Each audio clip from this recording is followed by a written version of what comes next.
अपनी स्प्रिंग पे, किस पे वापस आ जाते हैं भाई? अपनी स्प्रिंग पे हम लोग वापस आ जाते हैं। चलिए साहब स्प्रिंग पे वापस आते हैं भाई। स्प्रिंग हमारी क्या थी आप सब लोगों ने देखी है।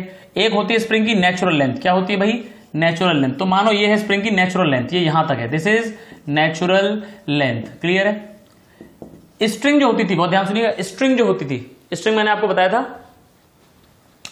कि स्ट्रिंग की लेंथ बढ़ती नहीं है, लेकिन इसकी तो बढ़ भी सकती है और कम भी हो सकती है। और स्ट्रिंग हमेशा पुश पुल करती थी, हमेशा खींचने का काम करती है, कभी धक्का नहीं दे सकती। रस्सी से आप किसी को धक्का नहीं दे सकते हो, हमेशा खींच सकते हो उसे, ठीक है। लेकिन स्प्रिंग दोनों काम कर सकती है। अब सपोज करिए कि मैंने इसको पकड़ के खींच दिया, मैंने इसको क्या कर दिया? पुल कर दिया बाई ए डिस्टेंस एक्स। ये मेरा हाथ है, ये जो बना रहा हूं ये मेरा हाथ है, दो उंगलियां ऐसे करके, अंगूठा और ये उंगली ऐसे पकड़ के खींच रहा हूं, एक्स खींच दिया। तो मैंने जो फोर्स लगाया स्प्रिंग पे वो किधर है? एक्सटर्नल फोर्स किधर है स्प्रिंग पे? इधर की तरफ, बाहर की तरफ खींचा। तो हर एक्शन का क्या होता है? रिएक्शन। मैंने स्प्रिंग को बाहर खींचा तो स्प्रिंग मुझे किधर फोर्स लाएगी? अंदर, यानी दिस इज स्प्रिंग फोर्स। समझना बात को, दिस इज स्प्रिंग फोर्स। मैंने बाहर खींचा, स्प्रिंग ने किधर लगाया? अंदर की तरफ फोर्स, ठीक है। बहुत ध्यान सुनिएगा, इसका मतलब स्प्रिंग मुझ पर अपनी तरफ फोर्स लगा रही है। तरफ का मतलब होता है खींचना, किसी को पुल करना। ध्यान समझिए, मैंने स्प्रिंग को अपनी तरफ पुल किया तो स्प्रिंग ने मुझे पुल किया। मतलब if you pull the spring it pulls you back. समझ गए? If you pull the spring, spring को पुल करोगे तो इट पुल्स यू बैक, ये तुम्हें पुल करेगी, तुम पुल करोगे ये भी पुल करेगी। क्लियर है? अच्छा साहब, मेरा मन करा पुश करने का, पुश करो खुश रहो, तो मैंने भाई साहब पुश कर दिया एक्स डिस्टेंस से। इस बार मैंने पूरा का पूरा अपना हाथ ऐसे करके फ्लैट बनाया हुआ है, क्योंकि पुश करते वक्त हाथ मैंने ऐसे रखा है, ठीक है। पूरा फ्लैट हाथ है, ये मेरा अंगूठा निकल रहा है, ठीक है ना। ऐसे मैंने इसको अंदर की तरफ फोर्स लगा रहा हूं, एक्सटर्नल फोर्स किधर लगा रहा हूं? अंदर। मैंने इसको पुश कर दिया तो ये मुझे बाहर धक्का देगी कि नहीं देगी? यानी ये होगा एफ स्प्रिंग, यानी कि ये क्या करेगी? ये मेरे को भी पुश करेगी। यानी अगर मैं पुश करूंगा तो ये पुश करेगी, मैं पुल करूंगा तो ये पुल करेगी। फोर्स कैसे लगता है? Along the length, along the length of spring. खींचा तो ऐसे लेंथ में ऐसे, और दबाया तो जस्ट लेंथ में ऐसे बाहर की तरफ। बोलो बात समझ में आई? अब ये स्प्रिंग का फोर्स है कितना ज्यादा होगा? सीधी सी बात है, जितना ज्यादा तुम खींचोगे उतना ही ज्यादा फोर्स होगा। बोलो बात समझ में आ रही है कि नहीं आ रही? क्लियर है ये चीज? अरे बोलो बात समझ में आ रही है कि नहीं आ रही है? जितना ज्यादा तुम दबाओगे या खींचोगे उतना ज्यादा फोर्स होगा। अब इसमें कांस्टेंट भी आता है, F spring is equal to K X. इस के को क्या कहते हैं? स्टिफनेस फैक्टर या फिर स्प्रिंग कांस्टेंट। स्टिफनेस फैक्टर, कितनी कड़क स्प्रिंग है, कितनी हार्ड स्प्रिंग है, स्टिफनेस फैक्टर और स्प्रिंग कांस्टेंट कहते हैं इसको। जो मैंने आपको बताया था इसकी डायमेंशन होती है MT-2, डायमेंशन जब पढ़ रहे थे, याद है? तो स्प्रिंग कांस्टेंट यहां से, तो इसे स्प्रिंग कांस्टेंट भी कहा जाता है, स्प्रिंग कांस्टेंट या स्टिफनेस फैक्टर। ये स्टिफनेस बताएगा कितनी कड़क, कितनी हार्ड स्प्रिंग है ये, ठीक है। इसको दबाना या खींचना उतना ही मुश्किल होगा जितना के ज्यादा होगा। के जितना ज्यादा होगा इसको दबाना या खींचना ही उतना ही मुश्किल होगा। बोलो बात समझ में आई कि नहीं आई? अरे क्या ये बात पक्की है? क्या मान लिया जाए? तुम्हें समझ में आ रहा है? मानने के अलावा हमारे पास कोई ऑप्शन नहीं है साहब। चलिए मान लिया भाई। लेकिन अगर मैं बात करूं वेक्टर फॉर्म में ऐसी चीज को लिखने की, स्प्रिंग फोर्स का जो वेक्टर है वो होगा के एक्स वेक्टर, लेकिन माइनस के साथ। समझिए क्यों? अगर मैंने एक्स बाहर की तरफ किया तो फोर्स लगा अंदर। मतलब अगर वेक्टर ले रहे हो, एक बाहर है तो दूसरा अंदर है, तो माइनस, यानी कि अपोजिट है एक दूसरे के। माइनस मतलब अपोजिट है। ऐसे ही अगर दबाया अंदर की तरफ, मतलब एक्स अंदर की तरफ है, तो फोर्स किधर लग रहा है स्प्रिंग का? बाहर की तरफ। बोलो बात समझ में आई कि नहीं? ये किसके फोर्स का एक्सप्रेशन है? मैंने जो फोर्स लगाया वो फोर्स है या स्प्रिंग का फोर्स है? ध्यान से सुनिए, ये स्प्रिंग का फोर्स है, ये एक्सटर्नल फोर्स नहीं है। क्लियर है? ये किसका फोर्स है? स्प्रिंग का फोर्स। अब आप एक बात जानते हो, सपोज करो मैं इसमें ग्राफ बनाऊं। क्या बनाऊं? ग्राफ बनाऊं। यहीं पे आप समझेंगे, देखिए ग्राफ बना रहा हूं। चलिए फिर से इसको छोटा करके बनाता हूं, बनाऊंगा थोड़ा। आपको तो बड़ा बड़ा ही बनाना है, मैं फिर से इसको छोटा करके दिखा रहा हूं जरा आपको, बहुत ध्यान से देखिए। जैसे पहले क्या था, नेचुरल लेंथ थी इतनी, फिर मैंने क्या करा, नेचुरल लेंथ से थोड़ा सा खींच दिया यहां तक, एक्स तक। ये नेचुरल लेंथ है, एक्स खींच दिया, और एक बार क्या करा मैंने, एक्स दबा दिया। बात समझ आ रही है? एक्स दबा दिया, ये किया।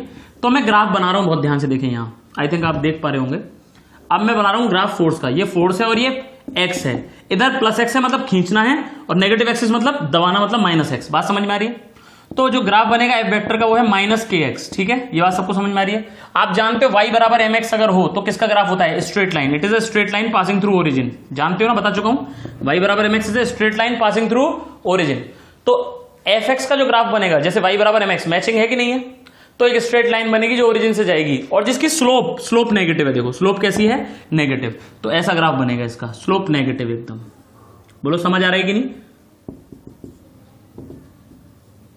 इतने रीजन में मैंने खींचा तो इतने रीजन का मैंने ग्राफ बना के दिखा दिया, नेगेटिव स्लोप के साथ एक ओरिजिन से पास होती हुई straight line. This is the graph of F x. इधर मतलब कंप्रेशन नहीं, एक्सटेंशन या एक्सपेंशन। इधर या समझ गए ना, स्ट्रेच किया, और इधर किया तो कंप्रेस किया, इधर कंप्रेशन है। प्लस एक्स मतलब एक्सपेंशन, माइनस एक्स मतलब कंप्रेशन। समझ गए कि नहीं समझ गए? क्या ये बात समझ में आ गई? क्या मैं आपकी बात सच मान लूं? ओ हो ए हे पक्की बात है। चलिए भाई आगे चलें। आइए अब जरा स्प्रिंग कांस्टेंट पे बात कर लेते हैं, थोड़ी सी स्प्रिंग कांस्टेंट की डेफिनेशन वगैरह इस पे, फिर बाकी इस पे एक आधा क्वेश्चन और दिखाएंगे आपको, डोंट वरी।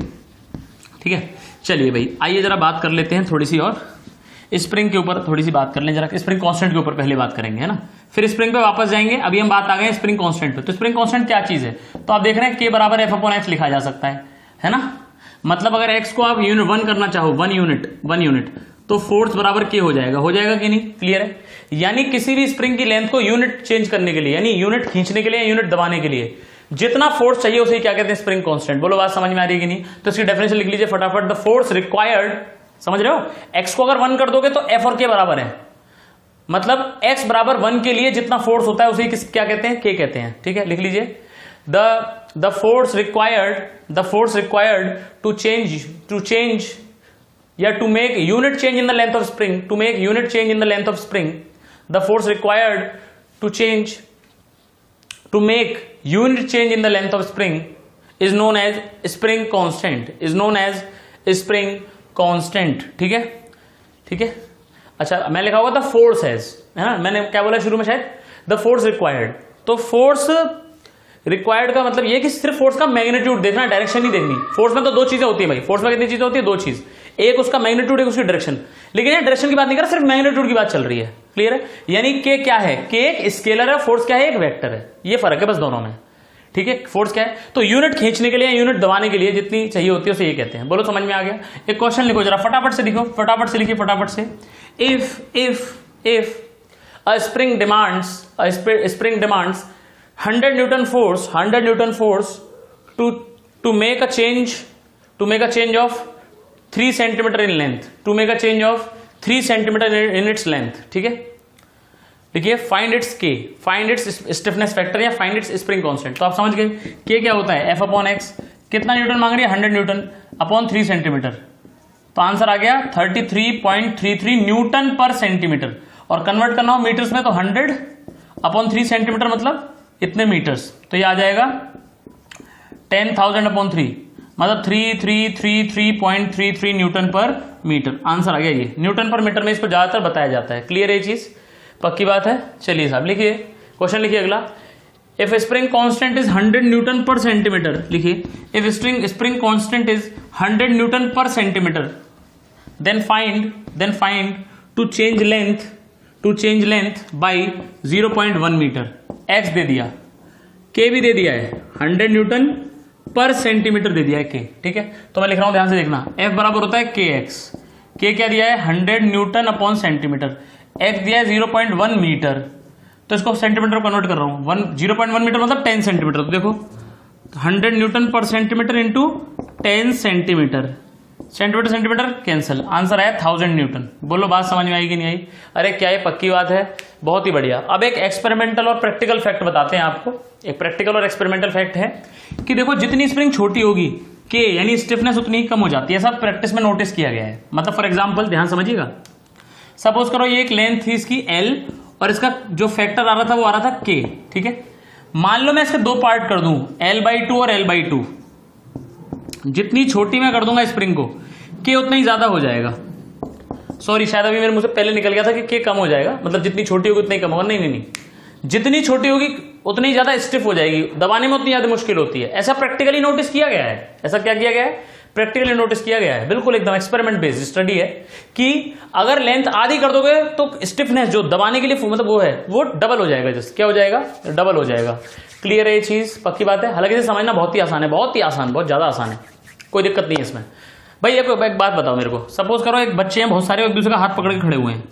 ये एक लड़का खड़ा हुआ है, अगले वाले ने इसका भी हाथ पकड़ रखा है, ऐसे अगले वाले ने उसका भी हाथ पकड़ रखा है, ऐसे अगले वाले ने उसका हाथ पकड़ रखा है। समझ रहे हो मेरी बात को? अच्छा, मैं इन बच्चों को, मतलब बहुत सारे बच्चे हैं, मैं इनको पकड़ के खींचा, तो मैंने हल्का सा खींचा तो सबका थोड़ा थोड़ा क्या हो जाएगा?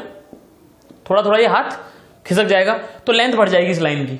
इस लाइन की क्या हो जाएगी? लेंथ बढ़ जाएगी। ठीक है, अच्छा भाई, तो मैंने फोर्स लगाया कम, मैंने क्या लगाया? फोर्स, थोड़ा सा फोर्स लगाया, तो हर बच्चे का हाथ सपोज इतना खिसका, सिर्फ इतना खिसका ओनली।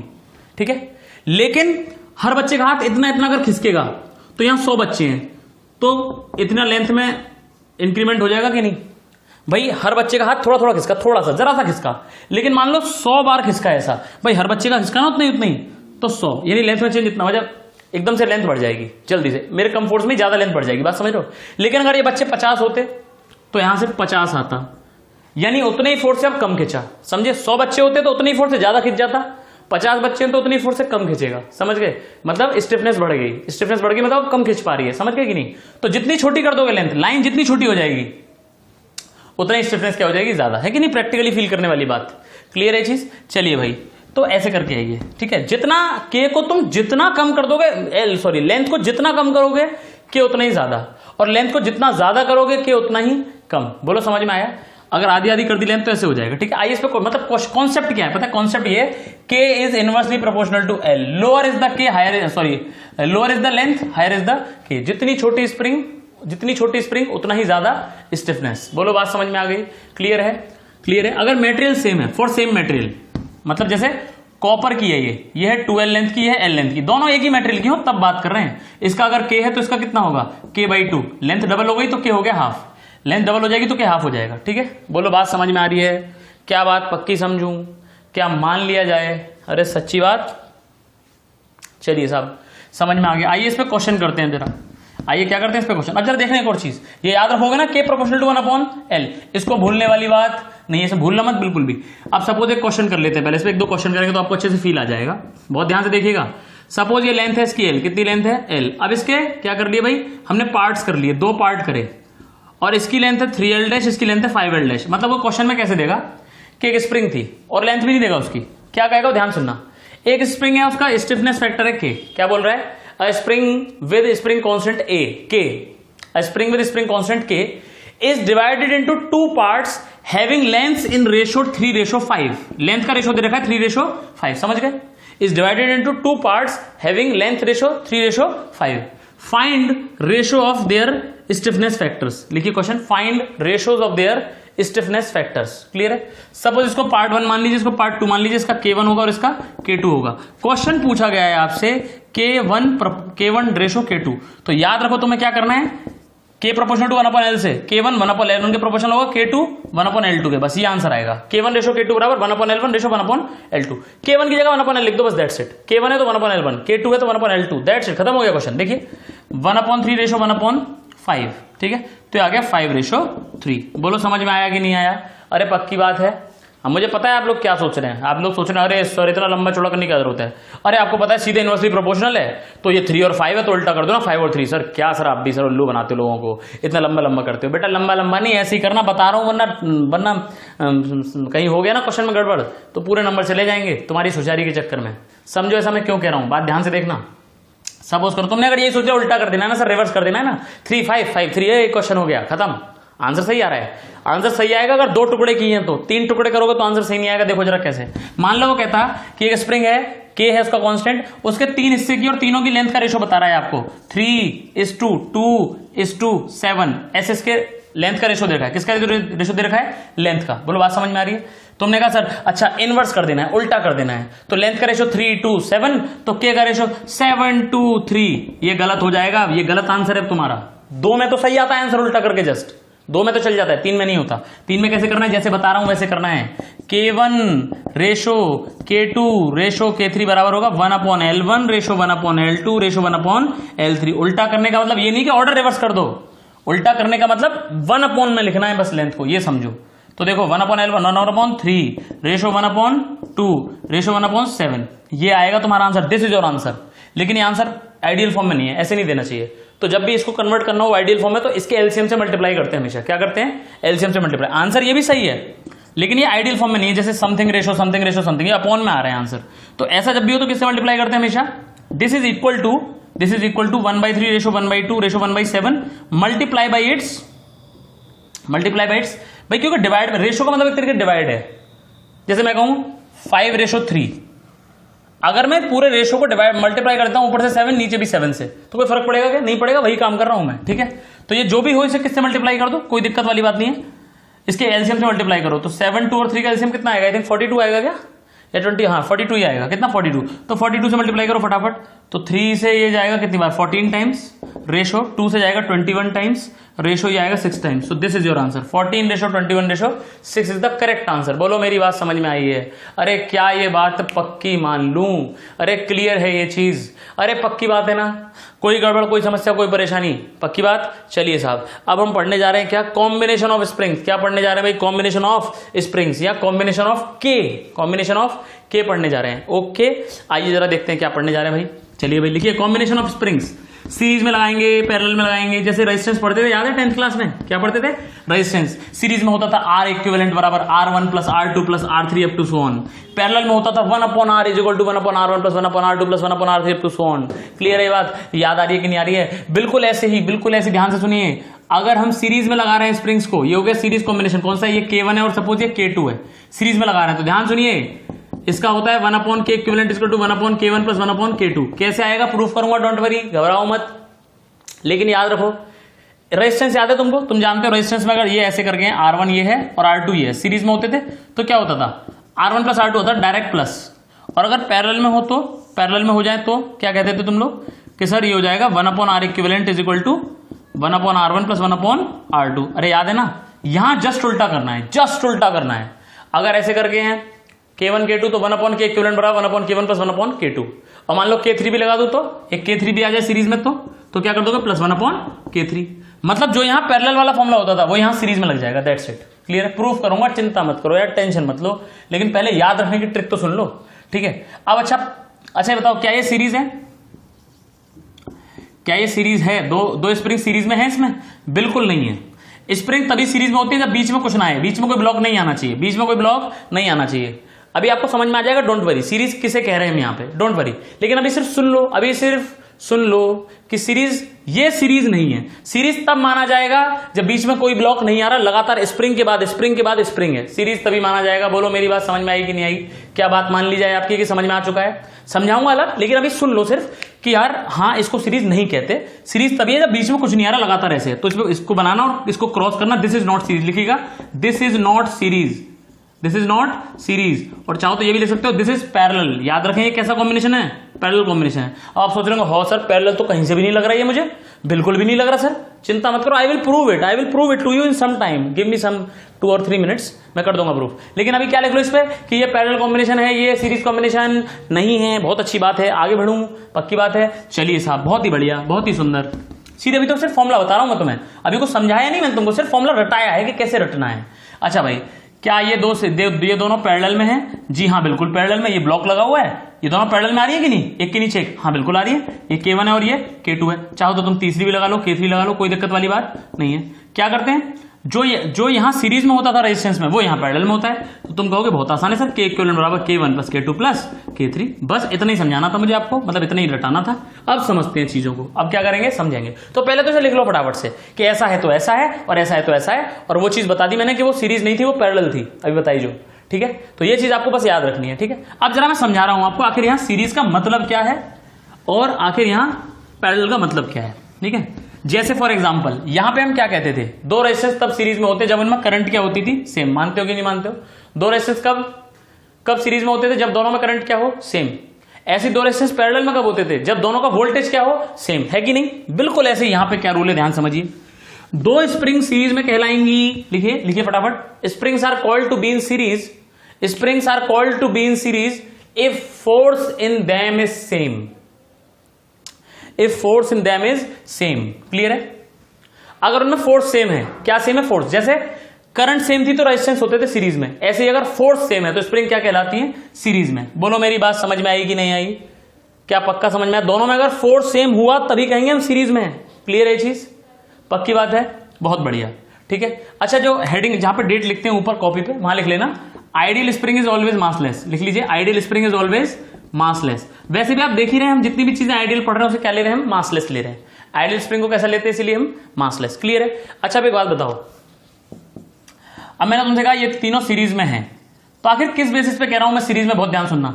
सपोज मैंने इसको पकड़ के खींचा, इसको F फोर्स लगाया मैंने, कितना फोर्स लगाया, F। तो तीनों में F फोर्स आएगा कि नहीं आएगा? सेम फोर्स आएगा कि नहीं आएगा? समझो क्यों आएगा। क्या यहां से यहां तक का कुछ भी मास है? बिल्कुल नहीं है। तीन स्प्रिंग है, तीनों मासलेस है। आइडियल स्प्रिंग है, तीनों क्या है, मासलेस। तो क्या करूंगा मैं, ये जहां से पकड़ा है सपोज वो A मॉलिक्यूल है, मॉलिक्यूल A पे मैंने कितना फोर्स लगाया, सपोज F। तो ये मासलेस होगा मॉलिक्यूल। मासलेस चीज पे कभी कोई फोर्स, नेट फोर्स नहीं हो सकता, बताया था। अगर मास जीरो है तो नेट फोर्स भी कितना होता है, हमेशा जीरो। तो अगर इस पे इधर एफ है तो इधर भी क्या होना चाहिए, एस, एफ। ऐसे ही हर पॉइंट मासलेस होगा, बोलो मान लो कि नहीं, शुरू से लेकर लास्ट तक। तो हर बार ऐसे बनता चला जाएगा कि नहीं, जैसे रस्सी में समझाया था, स्ट्रिंग में समझाया था, बिल्कुल वैसे ही। F F F F. अरे याद आ रहा है कि नहीं स्ट्रिंग वाला, बिल्कुल याद नहीं आ रहा। अरे समझे नहीं समझे, ए पे पकड़ा एफ एफ, बी पे जाएंगे भाई, देखो समझे ना, ये तो मैंने लगाया है। और ए क्योंकि मासलेस है तो नेट फोर्स जीरो होना ही चाहिए, होना ही चाहिए, तो गारंटी से इधर फोर्स लगना ही चाहिए। ये किसने लगाया होगा, बी ने लगाया होगा। ए के जस्ट इधर बी है ना, ए के जस्ट इधर कौन है, बी, बी ने लगाया होगा। अगर ए पे बी ने लगाया तो बी ए पे लगाएगा, एक्शन का रिएक्शन, ये लग गया रिएक्शन। बी फिर से मासलेस है, फिर से जीरो होना चाहिए, तो अगर इधर लग रहा है तो फिर इधर भी लगना चाहिए इस पे। ये किसने लगाया होगा, सी ने लगाया होगा। ऐसे ऐसे करके आपको समझ में आ जाएगा, ये पूरी गाड़ी चलती चली जाएगी और फोर्स क्या हो जाएगा सब में सेम। भाई मासलेस में हमेशा क्या होगा, एक जितना लगा दिया हर जगह उतना ही उतना आएगा, F F F F F F. याद है ना, जब तक बीच में कोई और ना आ जाए, जब तक बीच में कोई और ना आ जाए। याद है ना स्प्रिंग, वो याद है ना सब कुछ, स्ट्रिंग वाली बात। बीच में कोई और आ गया तो चेंज हो सकता है, ठीक है। आइए साहब, तो ये स्प्रिंग किसमें है भाई, सीरीज में। आपको प्रूफ कर दिया मैंने, किसमें फोर्स क्या है, सेम, खत्म। आप चाहो इसे बनाओ चाहे मत बनाओ, लेकिन आप समझ तो चुके हो, हाँ सर सही कह रहे हैं कि स्प्रिंग तभी होगी जब फोर्स सेम आएगा इस केस में, और सीरीज में है, सही बात है। अच्छा ये वाला क्यों नहीं था सीरीज, जरा ध्यान से देखो, ये वाला सीरीज क्यों नहीं है, बहुत ध्यान से देखिए। क्या दोनों फोर्स सेम, मान लो मैंने इसको दबा दिया, जैसे स्प्रिंग में तो नॉर्मल था, मैंने इसे इधर की तरफ खींच के दबा दिया इधर की तरफ। अब ध्यान से समझना, ये कितना खिंच गया, सपोज एक्स खिंच गया भाई, पहले बीचों बीच था ब्लॉक, क्या था, सपोज यहां था, ऐसे था नॉर्मल, इसे खींच दिया, इसे दबा दिया, इसे एक्स, ये अगर एक्स खिंच गया तो ये वाला एक्स दब जाएगा। ये कितनी दब चुकी है, एक्स दब चुकी है, ये वाली लिख दे रहा हूं यहां पे, ये एक्स कंप्रेस हो चुकी है और ये एक्स एक्सपेंड हो चुकी है। क्या हो रही है, एक्सपेंड। अच्छा सपोज इसका के दिया है K1, इसका के दिया है K2, तो फोर्स कितना होगा इसमें, फोर्स मैं जानता हूं, फोर्स होता है kx, f equal to kx, तो K2 इंटू एक्स आएगा फोर्स, कितना आएगा, K2 इंटू एक्स। मान रहे हो कि नहीं मान रहे हो, पक्की बात है भाई, जितना से खींचूंगा उतना ही दबेगी। इसमें कितना फोर्स आएगा, K2x, इसमें कितना फोर्स आएगा, K1x। मानते हो कि नहीं, ये F1 कह देता हूं, इसे F2 कह देता हूं। बोलो फोर्स सेम है दोनों स्प्रिंग में, अलग अलग है, फोर्स अलग अलग है। फोर्स का फॉर्मूला था ना kx, K2x और K1x, अलग अलग है ना। अरे अलग अलग है कि नहीं फोर्स, पक्की बात है, इसलिए ये आपका सीरीज कॉम्बिनेशन नहीं है। बोलो समझ आ गया कि नहीं, so this is not a series combination. बोलो समझ में आया कि नहीं, अरे पक्की बात है, बहुत बढ़िया, तो ये सीरीज नहीं है। अब लिखिए पैरेलल कॉम्बिनेशन क्या होता है भाई, पैरेलल कॉम्बिनेशन समझिए, लिखिए if x is same, x is same, यानी कंप्रेशन हो चाहे एक्सपेंशन हो, जो भी हो रहा है, x क्या था, खींच रहे हैं x या दबा रहे हैं x, यानी कंप्रेशन है जो एक्सपेंशन हो। लिखिए इफ x ब्रैकेट में लिखो कंप्रेशन और expansion is same then springs are said to be in parallel combination, then springs are said to be in parallel combination. Clear है, इसका मतलब ध्यान से समझिए, जब ऐसे करके मैं लगाऊंगा तो ये पैरेलल है। आखिर क्यों है ऐसे पैरेलल, ध्यान से समझें, इसलिए क्योंकि अगर मैंने इसको x खींचा तो ऊपर वाली भी x खींचेगी और नीचे वाली भी x खींचेगी, दोनों का x सेम हो गया, समझ रहे हो, इसलिए ऐसा हुआ, पैरेलल में है। ये भी पैरेलल में है, ध्यान से देखो, ये भी किसमें है, दोनों पैरेलल में। कैसे खींचूंगा तो ये x खींचेगी और ये x दबेगी, तो x तो सेम है, भले खींचना दबना अलग अलग बात है, लेकिन नहीं, x तो सेम है, so this is in parallel. ये क्या है, पैरेलल कॉम्बिनेशन है, समझ में आ रहा है। जैसे मैं कॉम्बिनेशन आपको x एक्सिस में दिखा रहा हूं, ऐसे y में भी दिखा सकता हूं। ये देखो, ये कैसा कॉम्बिनेशन है, पैरेलल है भाई, क्या दिक्कत है इसमें। और ये तीनों कैसे हैं, पैरेलल है। मैंने बताया ना, अगर बीच में ब्लॉक आ जाए इधर उधर हो तो कैसा आता है, पैरेलल होता है। तो इधर इधर ये तो पैरेलल है साफ साफ, और ये भी क्या हो गई फिर, पैरेलल। बोलो समझ में आएगी नहीं, क्या पक्की बात है, समझ में आ गया।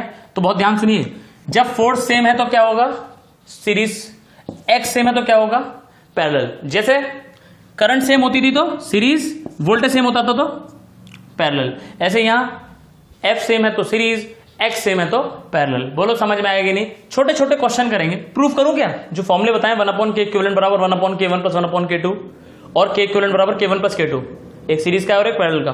प्रूफ करना है तो समझ लो।